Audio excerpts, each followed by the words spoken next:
Good morning. I'm Jeff Lehmkuhler, Extension Beef Cattle Specialist, University of Kentucky. This morning we're out at one of our bale grazing locations in the state. Thought I'd give you a little bit of an update. This operation has bale grazed for 2 winters now. Has been pleased with the findings that he has seen over the last 2 years with regards to outwintering these cattle. Bale grazing basically is the process of in late November, early December, placing bales into the fields. We use temporary electric fence to only give cattle so many bales at a time, and either with or without hay rings, cattle then will go to those bales, as well as grazing any stockpiled grass that are in the pastures.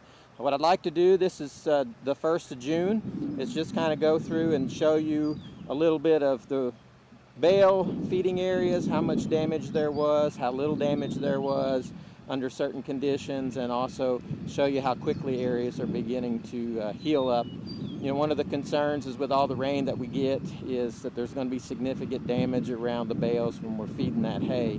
And those are things that we have to think about in regards to what is the alternative. And sacrifice lots are another alternative, and nothing wrong with those. Some of the concrete feeding pads are another good option for us, particularly with the wet winters that we've been having to keep cattle up and out of the mud. But we also need to look at this as a tool and an option as well. We're getting the nutrients back out onto the pasture field to improve productivity, hopefully over time, while minimizing the damage around the hay feeding areas. So we'll start here. This is pasture 1. This would have been the first field that Dave would have had the cattle on in the winter time. And as we go across this field, best that I can, I'm going to try to show you some areas where he has bale grazed, but to be honest, it's very challenging to find those locations. This would have been the areas that would have been fed first. They've had the longest time for any residual hay to deteriorate and to heal up. And so here we're coming on one area. You can see that this area has healed up pretty nicely. Here's an area where a bale was fed. There's a little residual hay left, and you can see that. So the other thing to keep in the back of our mind is the better the quality of the hay, the less hay that's going to be refused.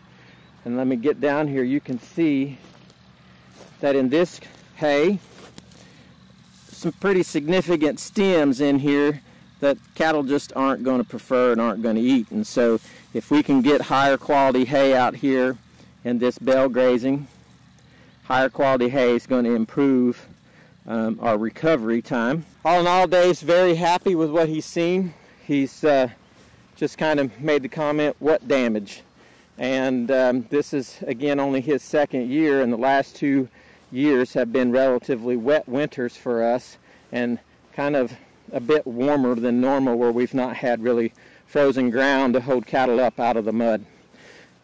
This concludes this first video in this series on bale grazing, and I hope you learned something from these. Again, this has been Jeff Lehmkuhler, Extension Beef Cattle Specialist at the University of Kentucky. Be sure to go and look at our college YouTube video site for additional resources on bale grazing. We have a few other videos from other producers on using this system.